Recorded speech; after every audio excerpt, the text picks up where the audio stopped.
selon les véhicules et qui peut diminuer très vite. Vous remarquez que les hommes qui interviennent ont les appareils respiratoires sur le dos. Alors on les met ou on les met pas, mais la pratique est maintenant qu'on a plutôt tendance à mettre l'appareil respiratoire parce qu'un peu de poubelle, c'est pas forcément que du bois très propre. Un peu de voiture, il y a beaucoup de différents matériaux et il faut aussi que les pompiers pensent à se protéger eux-mêmes. Donc vous avez le tonne qui est là-bas avec son machiniste qui est tout à fait derrière. L'équipe qui s'occupe d'alimenter en eau et une équipe qui, derrière la fumée, là-bas, s'occupe de l'extinction avec un tuyau qu'on appelle l'attaque rapide.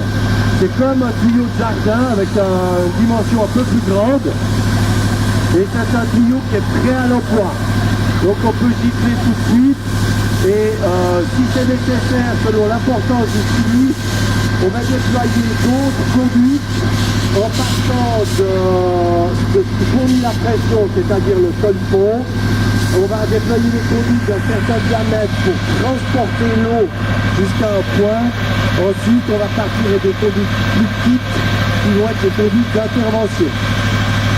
Pour la petite histoire, un conteneur à poubelle qui brûle, il faut plusieurs centaines de litres d'eau pour l'éteindre. Ça dépend aussi le contenant. Maintenant, on trouve des conteneurs à poubelle comme celui-là en métal, qui ne va pas se déformer, mais qui a l'inconvénient de garder la chaleur.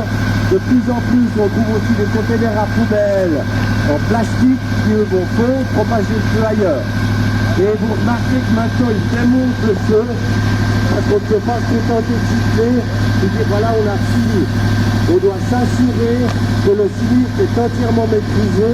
Donc très souvent, il y a un travail de très long pour démonter les feux. Là, vous avez un feu qui est extrêmement simple.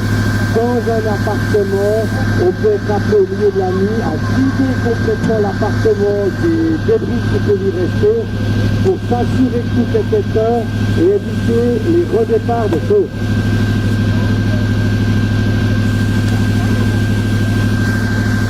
Chaque combustible, en l'occurrence ici le pain qui est sorti du feu, est contrôlé, noyé sous l'eau, de nouveau pour éviter que ça repasse.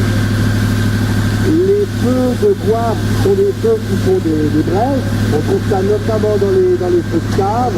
Et c'est juste seulement en surface. Bah, c'est comme un feu qu'on fait pour faire les saucisses du premier route. Hein.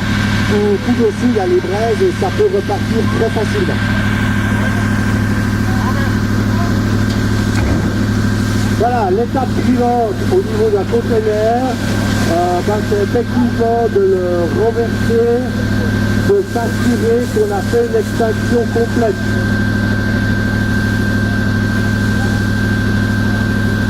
Et là, vous avez donc un peu le nombre de personnel qu'il faut. Ça veut dire un chef de groupe, 4 hommes, un machiniste